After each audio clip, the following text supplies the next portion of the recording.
ఎక్కడ పోయింది? ఏమండి జెన్నీ గారు, సారీ అండి, నిజంగా మీరు చేశారని అనుకోలేదండి. నిజంగా సారీ అండి, ఎక్స్ట్రీమ్లీ సారీ అండి. ఏమండి జెన్నీ గారు, ఏమండి ఆగండి. ఏమండి జెన్నీ గారు, జెన్నీ గారు, ఏమండి జెన్నీ గారు, సారీ అండి, మీరు చేశారని అనుకోలేదండి. మీరు చేశారని తెలుసుంటే అది ఎంత దరిద్రంగా ఉన్న బాగుందని చెప్పేటోని. జెన్నీ గారు, సారీ.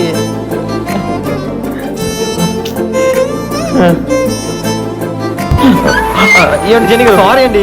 జెన్నీ గారు వదులు. కోపాలు చాలండి శ్రీమతి గారు, కొంచెం కూలవ్వండి మేడం గారు.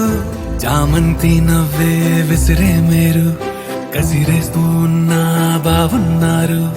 సరదాగా సాగే సమయంలో నా మరిచిపోతే బాధ కబురు, వద్దు అంటూ ఆపేదెవరు.